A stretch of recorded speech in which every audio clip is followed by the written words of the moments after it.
My name is Adeline Spencer. I'm 25 years old, and last month my grandmother handed me a sealed envelope that destroyed everything I believed about my family. For as long as I can remember, my parents called me adopted in spirit. Their way of explaining why my brother got birthday parties while I got chores, why he got a car while I got silence, why he was celebrated and I was invisible. I believed them. For 25 years, I believed I wasn't really theirs. Then, on my birthday, which my family had conveniently turned into my brother's MBA graduation party, Grandma pulled me aside, pressed that envelope into my hands, and whispered, "Don't open this at home." I sat in my car for an hour. When I finally read the first line, I whispered out loud, "No way." Before I tell you what was inside, please take a moment to like and subscribe. But only if this story genuinely resonates with you. Drop your location and local time in the comments. I'd love to know where you're listening from. Now, let me take you back to where it all began. To the first time my father looked at me and said I wasn't really his. I grew up in a colonial-style house in suburban Connecticut. 4 bedrooms, white shutters, a wraparound porch that looked like something out of a magazine. My grandmother Eleanor bought it for my parents as a wedding gift. It was the kind of house that whispered old money, even if we didn't have much of it ourselves. There's a family portrait hanging in the living room. I'm in it, technically, but if you look closely, you'll notice I'm standing at the edge of the frame, half a step behind everyone else, like an afterthought, like someone the photographer almost forgot to include. The first time I heard the phrase adopted in spirit was when I was 8 years old. It was a Tuesday. I remember because my birthday had been the Saturday before, except we hadn't celebrated it. My brother Derek had a soccer tournament that weekend, and Dad said his game was a team commitment. My birthday was just a day. Mom promised we'd celebrate the following week. That week never came. So on that Tuesday, sitting at the dinner table, I asked a simple question. Why does Derek get the bigger bedroom? Dad didn't even look up from his steak. Because Derek is different, Adeline. You're not like us, not really. You're adopted in spirit. We chose to keep you, but that doesn't mean you're entitled to the same things as your brother. I was 8. I didn't know what adopted in spirit meant. I just knew it made my chest hurt. Mom reached over and patted my hand. Your father loves you in his own way, sweetheart. I learned later that his own way meant silence. It meant chores. It meant being invisible in plain sight. And it meant that for the next 17 years, I would believe I wasn't really theirs. Let me show you what adopted in spirit looked like in practice. Derek's 16th birthday. Dad bought him a cherry red Jeep Wrangler. They threw a party for 50 people in the backyard, complete with a DJ and a 3-tier cake from the fancy bakery downtown. My 16th birthday. A family dinner at home. A sheet cake from Costco with my name misspelled, Adeline, because Mom was in a rush. Dad forgot he had a work dinner and didn't make it back in time. I blew out the candles alone while Mom scrolled through her phone. When Derek left for college, both my parents flew out to help him move into his dorm. They rented a U-Haul. They took 3 days off work. They cried at the airport. When I left for college, a school I'd gotten into on a scholarship because they refused to pay, Mom handed me a bus ticket and said, "You can manage, right? Derek needs the car this weekend." I managed. For Derek's high school graduation, Dad gave him a Rolex. Not a cheap one, the kind with the gold band that catches the light just right. "For my son," Dad said, his voice thick with pride. "The man of the next generation." For my graduation, I received a $50 Amazon gift card. No speech, no, "I'm proud of you." Just a card that Mom had clearly bought at the last minute because it said, "Happy Graduation," in generic blue font. But there was one person who never forgot me. Grandma Eleanor. Every year, on my actual birthday, a card would arrive in the mail. Always the same lavender paper, always the same looping handwriting, always the same message. "Remember who you are, my darling. The truth always surfaces." I didn't understand what she meant, not then. Adopted in spirit wasn't just a label, it was a system. When tuition bills came, Dad shook his head. "Real family comes first, Adeline. We have to prioritize Derek's education. So I worked 2 jobs through college, waitressing at a diner and tutoring math on weekends while carrying a full course load. I graduated with $47,000 in student loans and a degree in accounting. Derek graduated debt-free with a car, an apartment deposit, and a trip to Europe as a graduation gift. When there were chores to be done, guess who did them? You need to earn your place, Mom would say, handing me a mop while Derek played video games in his room. I scrubbed toilets. I washed dishes. I learned that my value in that house was measured in labor, not love. When family decisions were made, vacations, holidays, even what to have for dinner, I was excluded. This is between blood relatives, Dad would say, as if the blood running through my veins was somehow different from theirs. I moved out at 22, right after graduation. Found a studio apartment in Hartford for $1,100 a month, more than I could comfortably afford, but it was mine, a space where no one could tell me I didn't belong. One day, our old neighbor Mrs. Patterson mentioned something in passing. Your grandmother was so generous to buy that house for your parents. Not many mothers-in-law would do that. I asked Mom about it later. She waved her hand dismissively. That's ancient history, Adeline. The house is ours now. But something about her tone didn't sit right. There was a flicker of something in her eyes. Nervousness, maybe. Or guilt. I filed it away in my mind. Just another piece of a puzzle I didn't yet know I was solving. Fast forward to last month. I was 25 years old, working as a staff accountant at a mid-sized logistics company. Salary, $52,000 a year. Nothing glamorous, but it was honest work, and it was mine. I was sitting at my desk reviewing quarterly reports when my phone buzzed. A text from Mom. Family celebration this Saturday. Derek's MBA graduation. Don't be late. No mention of my birthday. Of course. I started typing a polite decline. I had plans, I was busy, the usual excuses. When my phone rang. The caller ID showed a Connecticut number I recognized immediately. Grandma? Adeline, my darling. Her voice was thinner than I remembered, but still warm. Still her. I need you to come home this Saturday. I wasn't planning to. I know, but I have something important to give you. She paused, and I could hear her breathing, slow and deliberate. It's been 25 years in the making. Something in her voice made my stomach tighten. What do you mean? I set something aside for you the day you were born, she said softly. When I saw the way your father looked at you, like you were a disappointment before you even opened your eyes, I knew then that I had to protect you. I didn't know what to say. The words hung there, heavy with meaning I couldn't quite grasp. Come home, Adeline. Saturday. I'll explain everything. That night, I booked a flight to Connecticut. I told myself it was just a family visit, just a birthday dinner I'd endure for Grandma's sake. But deep down, I knew something was about to change. I just didn't know how much. Saturday arrived faster than I expected. I pulled into the driveway at noon, my rental car looking modest next to Derek's BMW X5, the one Dad had bought him last year for being such a hard worker. The house looked the same as always. White shutters, manicured lawn, the kind of suburban perfection that hid all sorts of dysfunction. But today, something was different. A massive banner hung across the front porch. Congratulations, Derek! MBA class of 2026. No mention of my birthday, not even a footnote. Inside, the house was chaos. Caterers were setting up tables. Florists were arranging centerpieces. The air smelled like expensive perfume and fresh flowers. Lilies, Derek's favorite. Mom spotted me in the foyer. Oh, good, you're here. She thrust a piece of paper into my hands.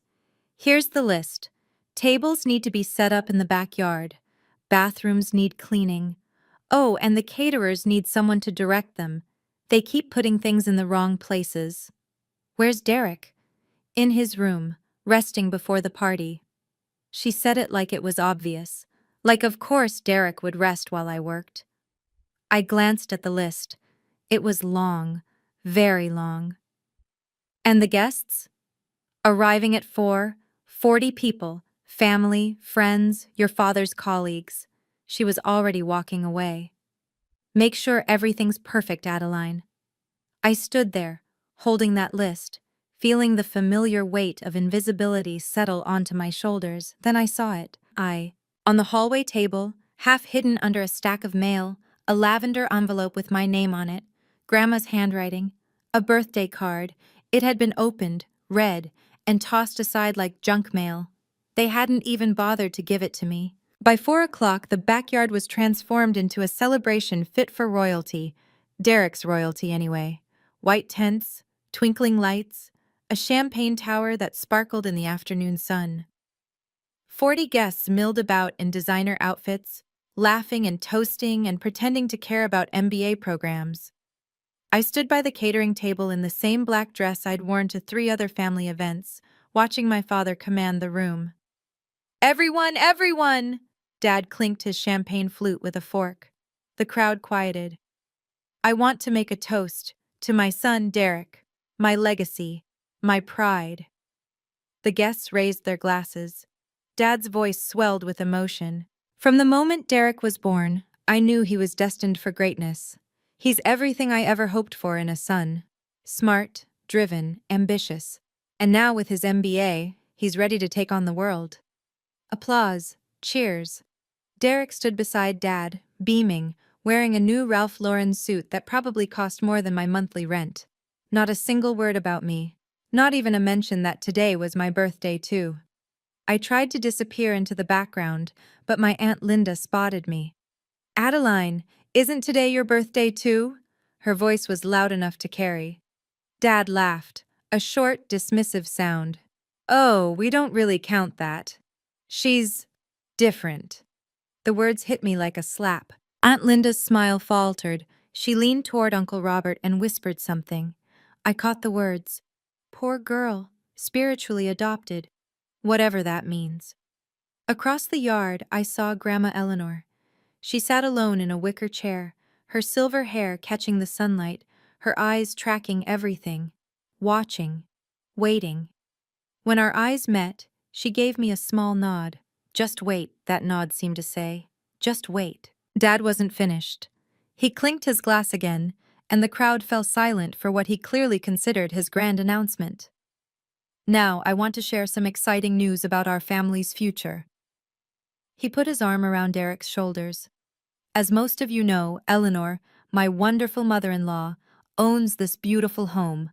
When she eventually passes, God bless her, we plan to sell the property and use the proceeds to fund Derek's first business venture. Derek nodded like this was already a done deal. Some guests murmured their approval. I felt something crack inside me. Excuse me, my voice came out smaller than I intended. What about me? Dad didn't even look in my direction. You're an adult, Adeline. You've always been self-sufficient. Besides, he paused, as if choosing his next words carefully. You're not technically family in the traditional sense. The silence that followed was suffocating. Aunt Linda looked horrified. Uncle Robert studied his shoes. A few guests exchanged uncomfortable glances. And me? I stood there, champagneless, because apparently they'd run out before reaching me, feeling the full weight of 25 years crash down at once. Then came the sound of a cane tapping against the patio stones. Grandma Eleanor rose from her chair with the slow, deliberate grace of someone who had been waiting for exactly this moment. She crossed the yard, guests parting like a sea before her, until she stood directly in front of my father. Her voice was steel-wrapped in silk. Richard, she said his name like a verdict. I believe you've forgotten whose house you're standing in. The color drained from my father's face. Grandma turned to me, her eyes soft but fierce. Adeline, my darling, come with me. Grandma led me away from the crowd, her arm linked through mine, her grip stronger than I would have expected from an 82-year-old woman. We stopped near the rose bushes at the edge of the property, far enough from the party that no one could hear us. She turned to face me, her eyes glistening. Happy 25th birthday, my darling. Before I could respond, she reached into her cardigan pocket and pulled out an envelope. It was cream-colored, thick, and sealed with a red wax stamp. The logo pressed into the wax was unfamiliar, a pair of balanced scales with the letters C and A beneath them. "Grandma, what is this?" "Your future." She pressed the envelope into my hands. "But you cannot open it here. Go to your car, read it alone, and then, only then, decide what you want to do." Dad's voice cut through the garden. "Mother, what is this? What are you doing? Family matters should be discussed." "This is between me and my granddaughter." Grandma's voice didn't waver. "You've had 25 years to discuss family matters with her, Richard. You chose not to." Dad's jaw tightened, but he didn't argue. He wouldn't. Not with Eleanor. Not in front of witnesses. I looked down at the envelope. Cole and Associates. That was the law firm. I recognized the name. Grandma had mentioned them once, years ago, when she was talking about getting her affairs in order. "Go, Adeline."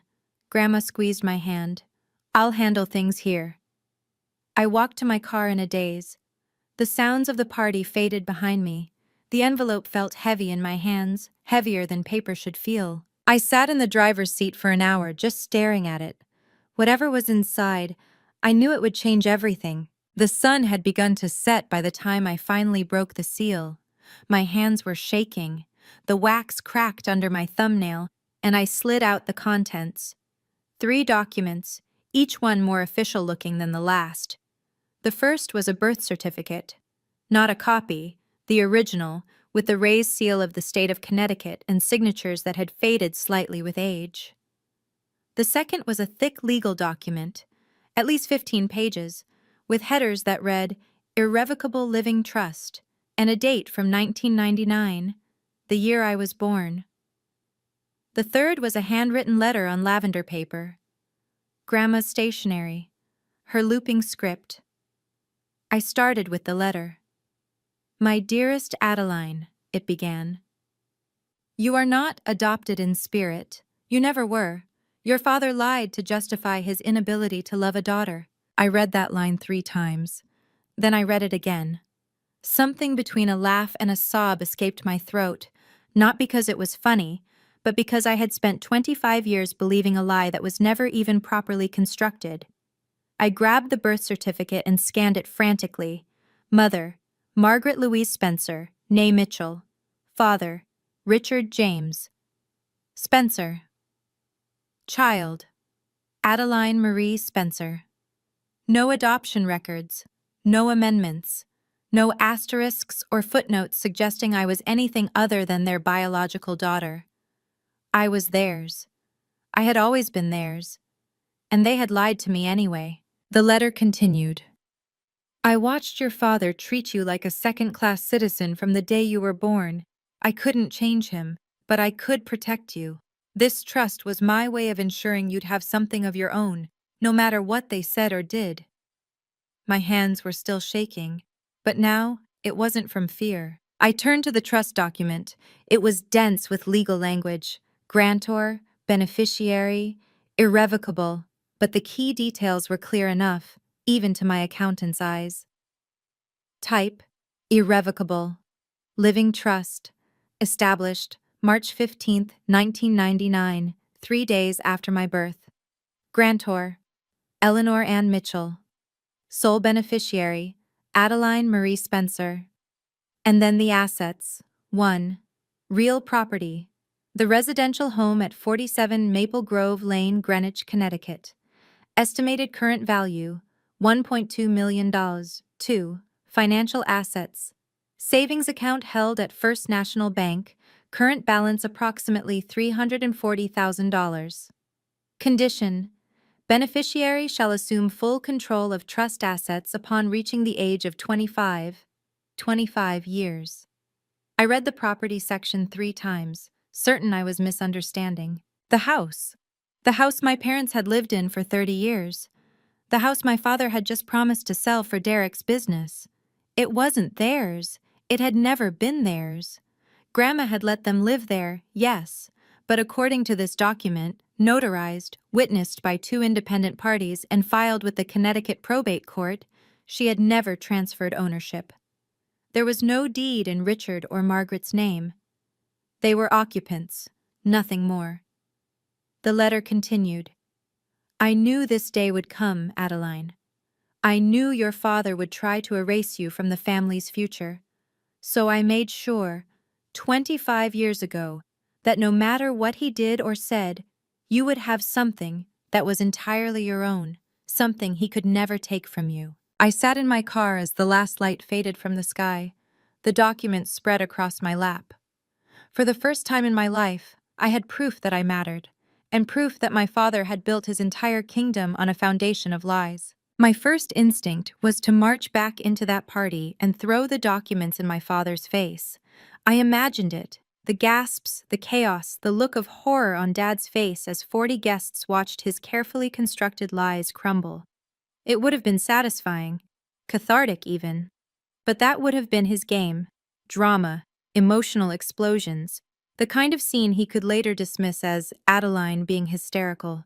No, I wanted this to be different. I pulled out my phone and dialed the number printed on the trust document's letterhead.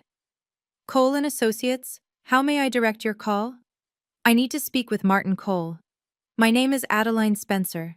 I believe he's expecting me. A pause. Then, one moment, Ms. Spencer. 30 seconds later, a warm baritone voice came on the line. Adeline, your grandmother told me you'd be calling. Mr. Cole, I need to understand. Is this real? Is this trust enforceable? Completely. Your grandmother was meticulous. The trust has been properly maintained for 25 years.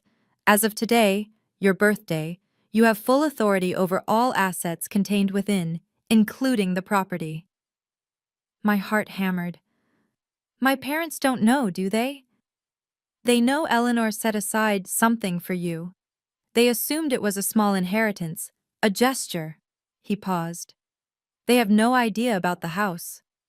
What happens now? Your grandmother has requested a formal reading of her estate documents next Saturday. I've already sent invitations to your parents and brother. His voice softened. She wanted the truth to come out properly, Adeline, in a setting where there can be no denial.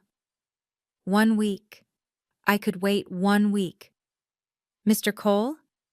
Yes? Tell my grandmother. Tell her I understand now, and thank her for me.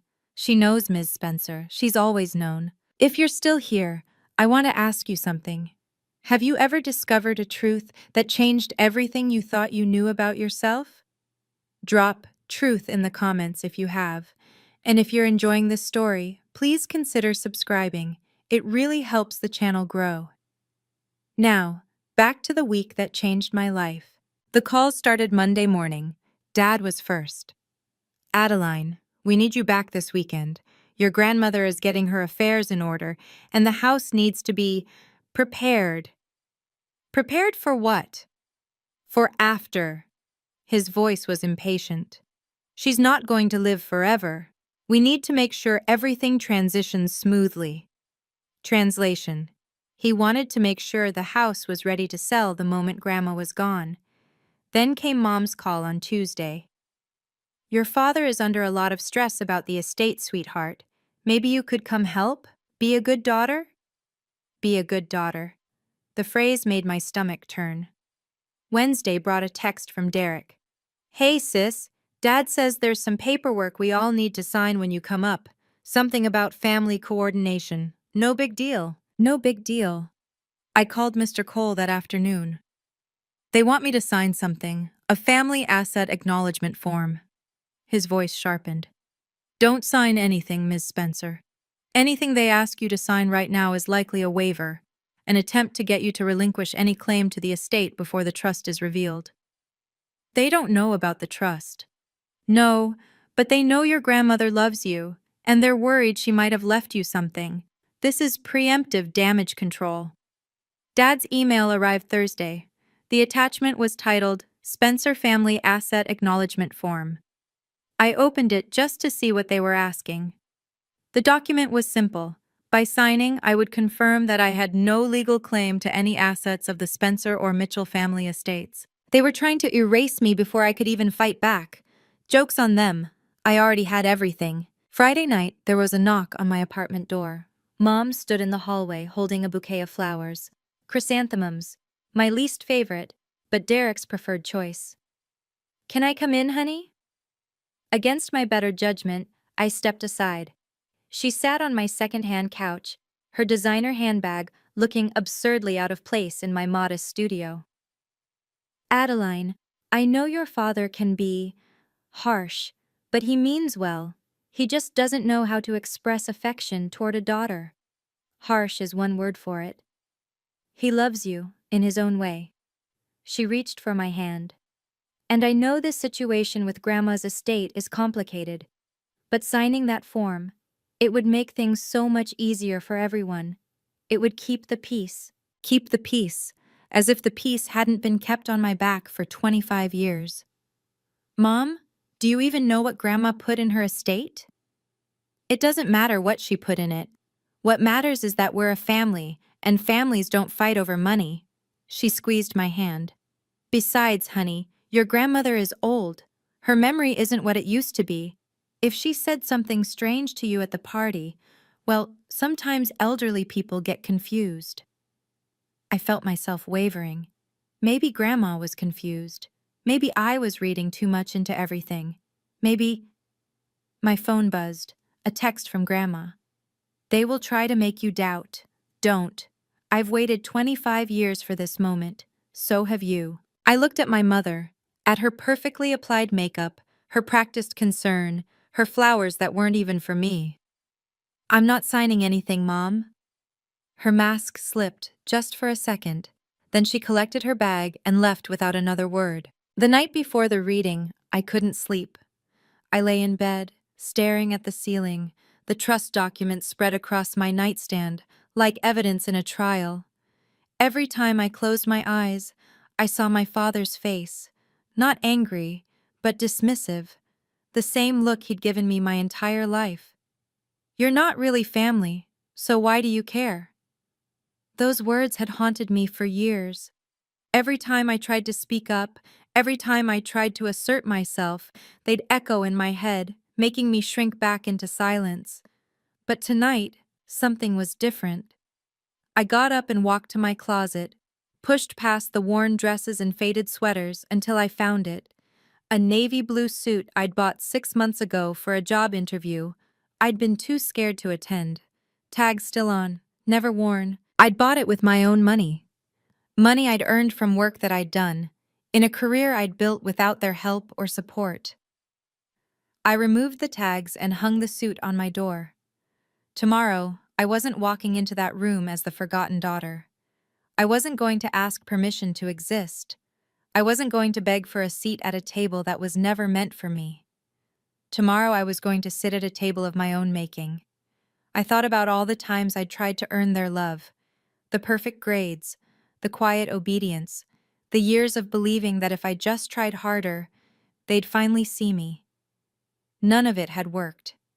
Because the problem was never me. It was them.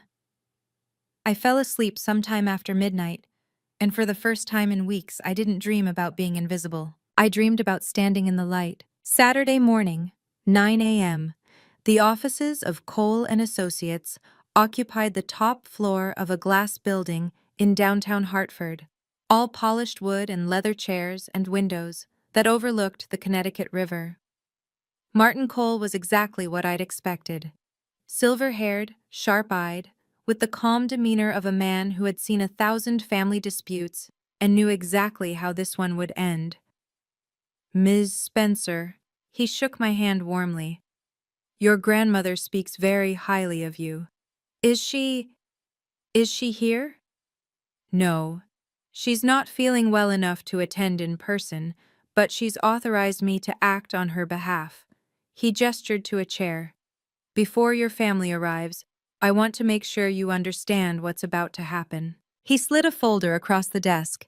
Inside was a copy of the deed to the house, the original deed from 1994.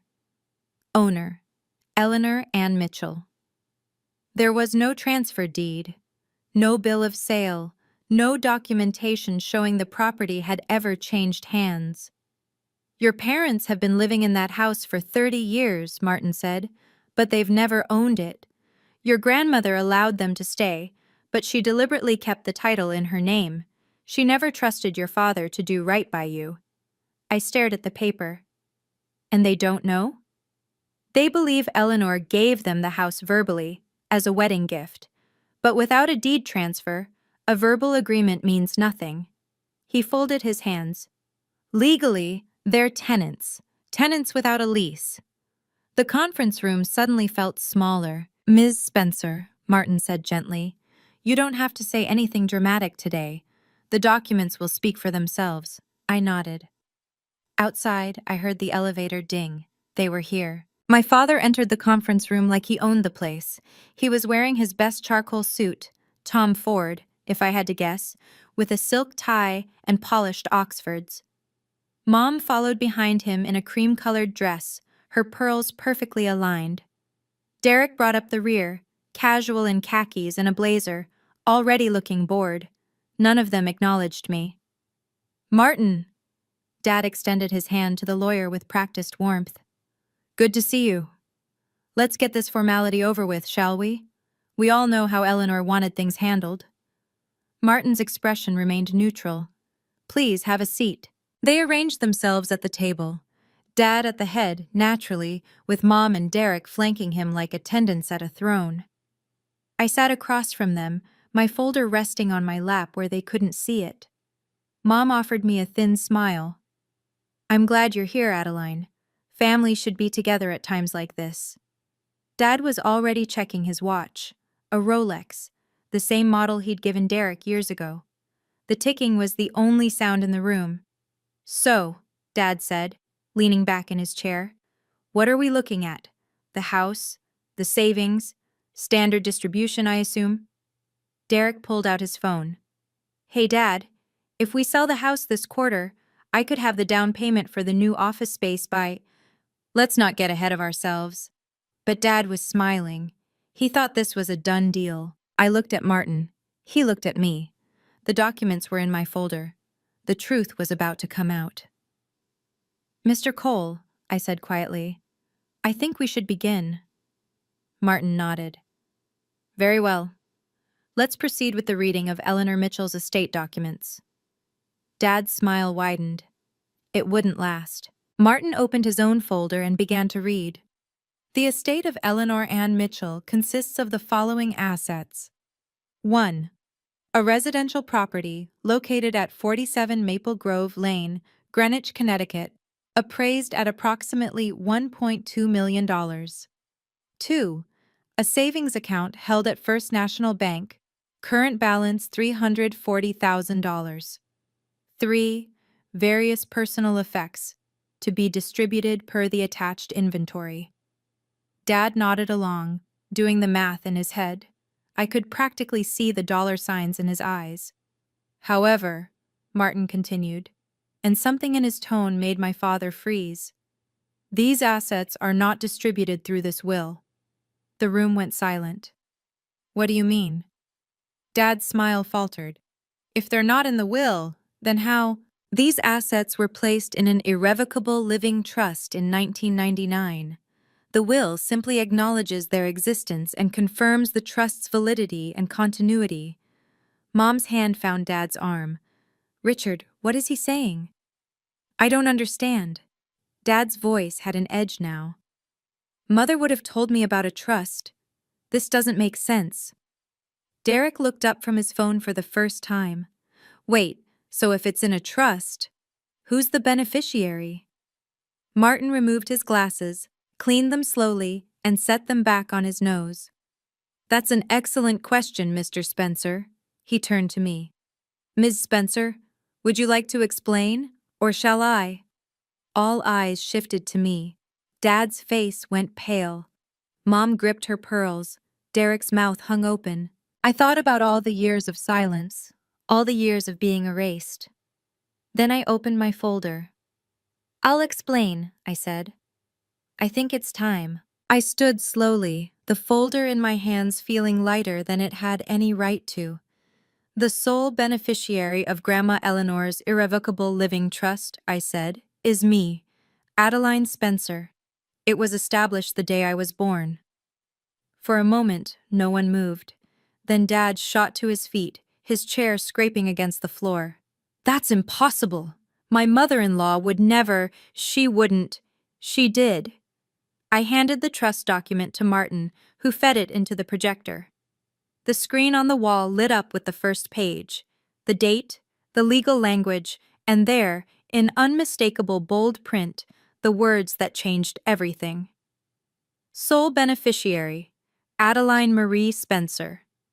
Mom made a small choking sound. Derek dropped his phone. This is a mistake. Dad's voice was rising. This has to be a forgery. Adeline couldn't possibly. She's not even real family. Actually, I reached back into my folder and pulled out the second document. I have something else to show you. Martin projected the birth certificate onto the screen. Mother, Margaret Louise Spencer, née Mitchell. Father, Richard James. Spencer, child, Adeline Marie Spencer. No adoption, no amendments, no spiritual anything. For the record, Martin said, his voice measured and calm, I've verified this birth certificate with the Connecticut Department of Public Health. There is no adoption record, formal or otherwise, for Adeline Spencer. She is, and has always been, your biological daughter. The color drained from my father's face. Mom turned away, unable to meet my eyes. And me? I stood there in my Navy suit, purchased with money I'd earned, holding documents that proved everything they'd ever told me was a lie. I'm not going to ask you why, I said quietly. I stopped needing your approval years ago. This is fraud. Dad slammed his hand on the table. I don't know what you've done, Adeline, but this manipulation, this isn't going to stand. His face had gone from pale to crimson. Veins bulged at his temples. This was the father I remembered from childhood, the one who used anger to control, who raised his voice to end conversations. But I wasn't 8 years old anymore. It's not manipulation, Dad. It's documentation. I kept my voice level. Notarized, witnessed, filed with the Connecticut probate court 25 years ago, before you even started telling me I wasn't really yours. Richard. Mom's voice was barely a whisper. Richard, please. Stay out of this, Margaret! He turned on me, finger pointed like a weapon. You think you're clever? You think you've won something? That house belongs to this family. It belongs to Grandma, I said. And now, it belongs to me. Derek finally found his voice.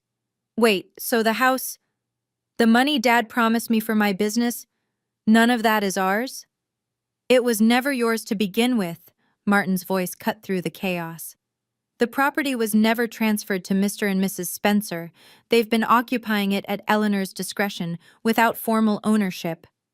That's ridiculous, Dad sputtered. We've paid property taxes. We've maintained the grounds. Paying taxes on a property you don't own doesn't transfer title, Mr. Spencer. You've essentially been tenants without a lease agreement. The word tenants landed like a bomb. Mom started crying, quiet, shaking sobs. Derek stared at the wall like he'd been slapped. And Dad looked at me with an expression I'd never seen before. Fear. For the first time in my life, my father was afraid of me. Martin continued, his voice steady and professional. As per the trust terms, Ms. Spencer now has full control over all assets, including the residential property. The current occupants, Mr. and Mrs. Spencer, have been residing there without a formal lease or ownership agreement. You can't kick us out, Dad's voice cracked. We've lived there for 30 years. Everything we have is in that house. Actually, sir, Ms. Spencer has the legal right to do exactly that. The property was never transferred. You've been occupying it at Eleanor's discretion, and now at Adeline's. Derek stood up so fast his chair fell over. This is insane! Dad, do something! Call our lawyer! We can fight this! On what grounds? Martin's eyebrow rose slightly. The trust is airtight. Eleanor Mitchell was meticulous in her planning. She anticipated challenges. The fight seemed to drain out of my father. His shoulders sagged. His hands, which had been clenched into fists, slowly relaxed. Then he turned to me and his voice changed. Adeline. Sweetheart. I flinched. He had never called me sweetheart, not once in 25 years. I know I wasn't the best father. He attempted a smile, but it came out wrong. Too desperate, too hungry. But we're family. We can work this out, together. As a family. There it was. The word he'd spent my entire childhood telling me I wasn't part of. Family? I repeated. You spent 25 years telling me I wasn't really family, Dad. You don't get to use that word now. Adeline, please. Mom reached toward me, mascara streaking down her cheeks. We can fix this. We can— No! I closed my folder. You can't. And for the first time in my life, I didn't feel guilty for saying no. I took a breath. The room was silent except for Mom's quiet crying and the faint hum of the air conditioning. I'm not going to throw you out today, I said. You have 90 days to find a new place to live.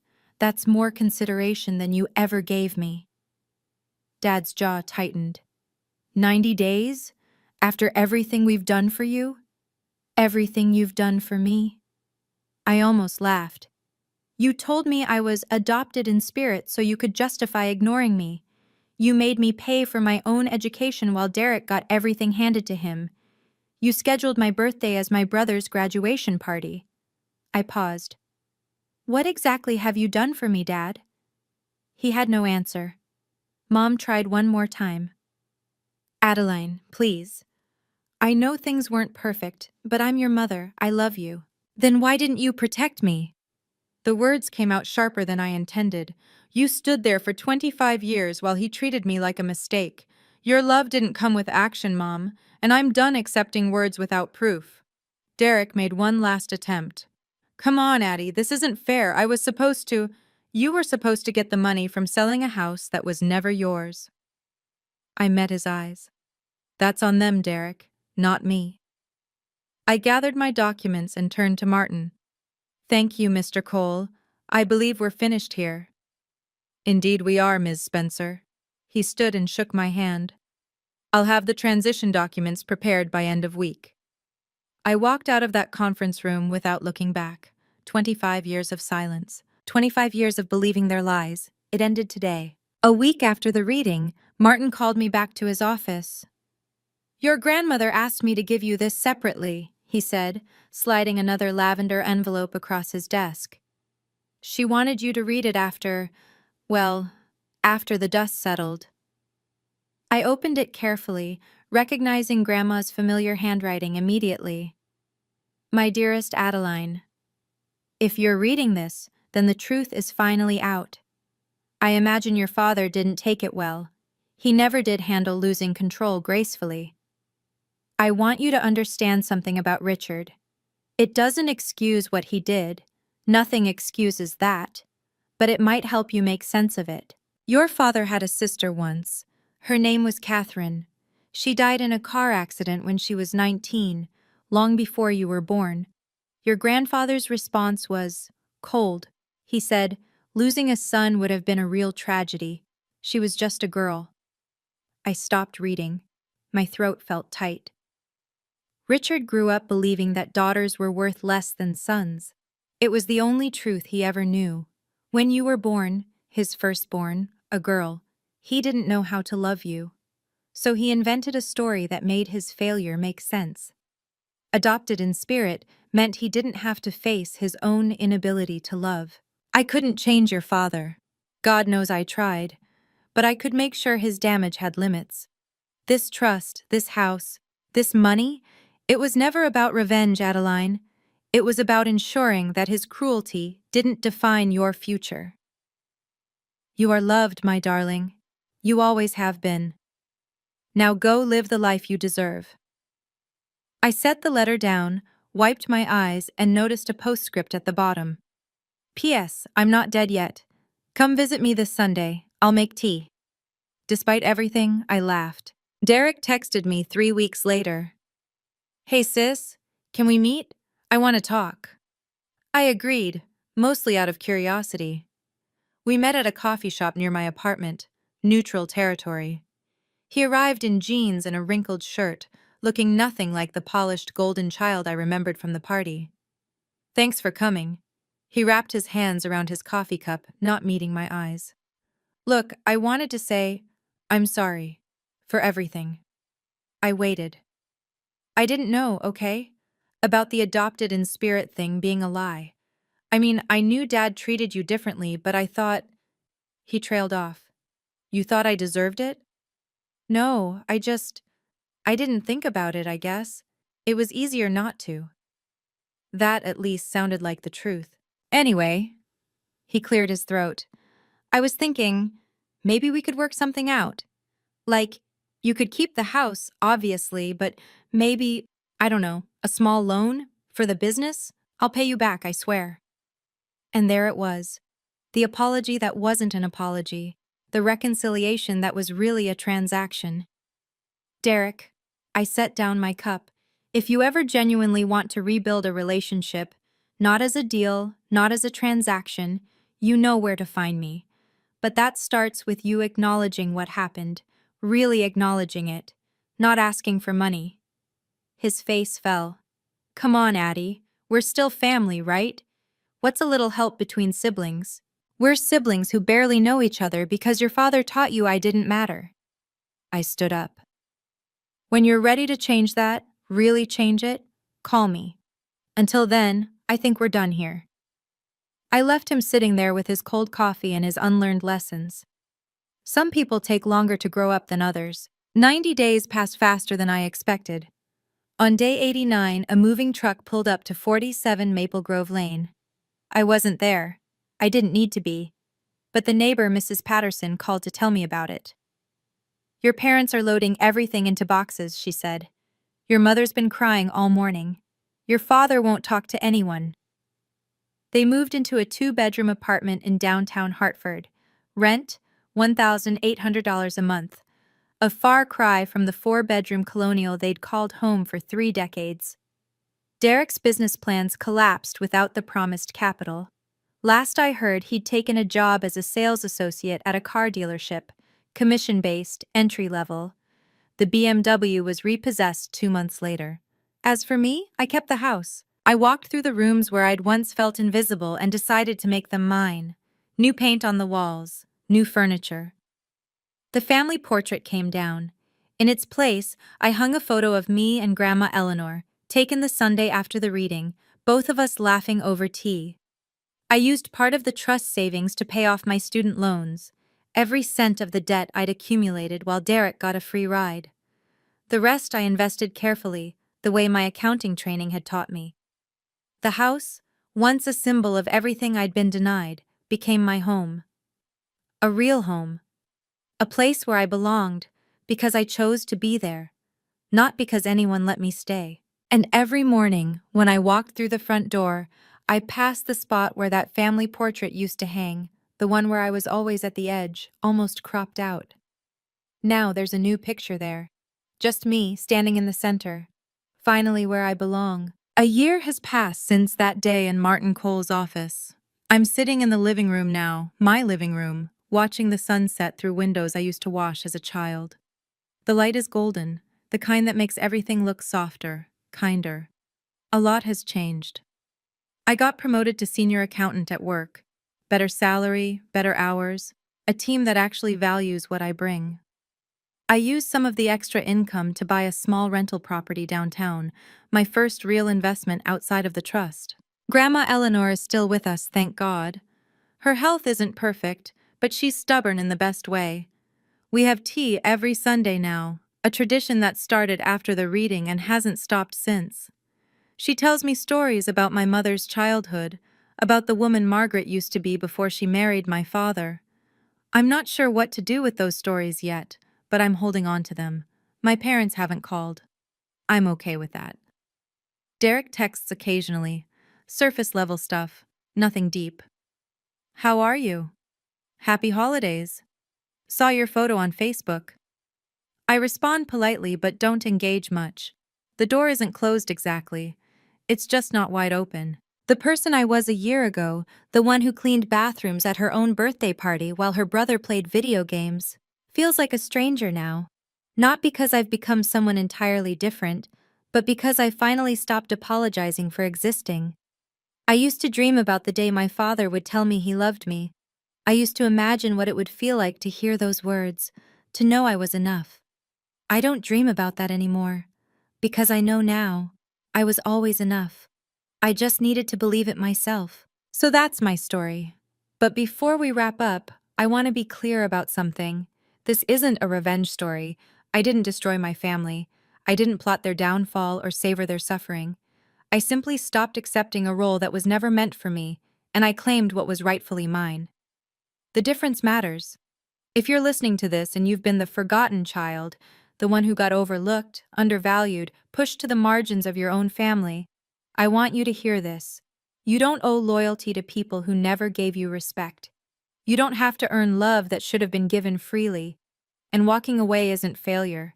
Sometimes it's the bravest thing you can do. I'm not telling you to cut off your family. That's a decision only you can make, and it's not one to take lightly. But I'm telling you this. Boundaries aren't walls. They're doors that you control. You decide who gets in. You decide how far. The best revenge, if you can even call it that, isn't making others suffer. It's building a life so full, so rich, so entirely your own, that their absence becomes a footnote rather than a headline. You are not what they called you. You are not the role they assigned you. You are not the space they tried to shrink you into. You are whoever you decide to be. I spent 25 years waiting for my father to see me. 25 years trying to prove I deserved a seat at his table. Now I have my own table. And there's plenty of room for people who actually want to be there. That's the only kind of family worth having. Before I go, let me tell you where everyone is now. Grandma Eleanor is doing better than her doctors expected.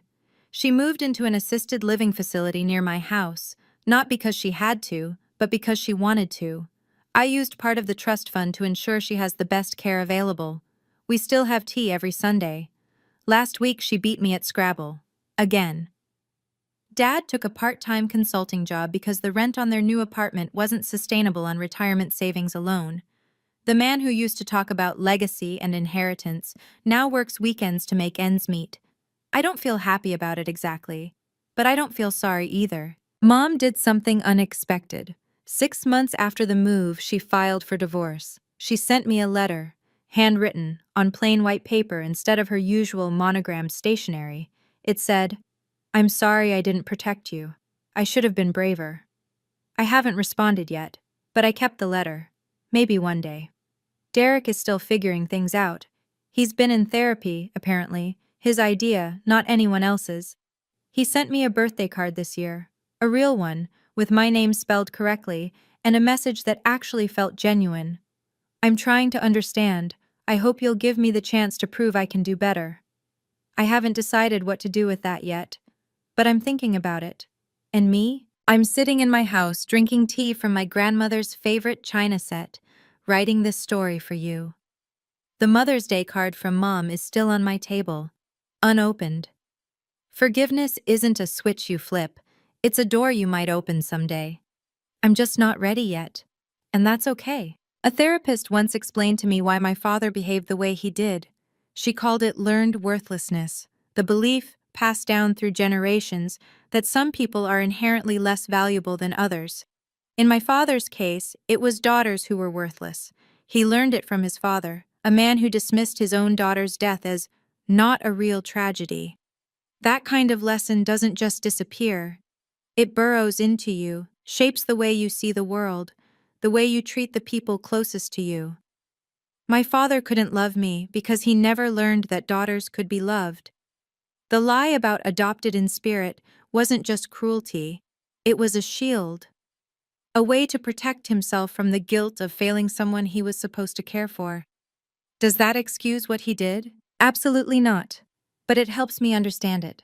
And understanding is the first step toward healing. Here's what I've learned. Hurt people hurt people. My father was wounded long before I was born, and instead of healing those wounds, he passed them on to me. That's a tragedy, for both of us. But here's the thing. His pain doesn't obligate me to suffer. I can hold compassion for the child he once was and still maintain boundaries with the man he became. Those two things aren't mutually exclusive. If you're dealing with someone like my father, someone whose behavior seems inexplicable, whose cruelty feels personal, know this. It's not about you. It never was. Their inability to love you says everything about them and nothing about your worth. You are not responsible for healing wounds you didn't create, but you are responsible for protecting yourself from people who refuse to heal. That's not cruelty, that's survival. So that's my story. A 25-year-old lie, a sealed envelope, and a grandmother who loved me enough to plan an entire quarter century ahead.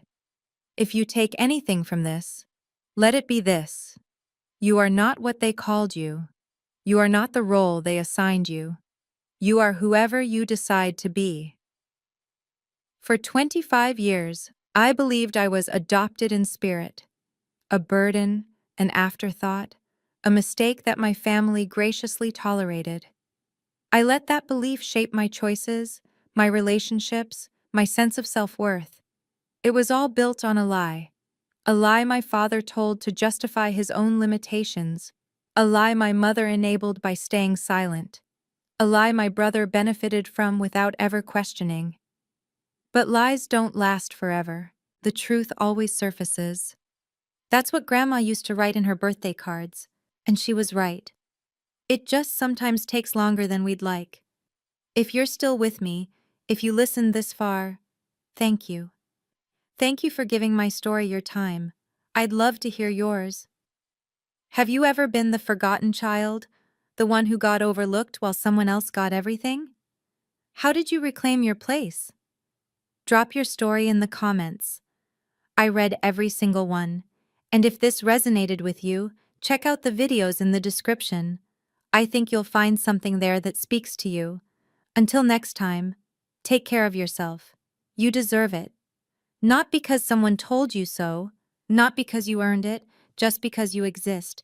That's enough, it always was. Goodbye for now, and remember, your table is waiting. All you have to do is sit down.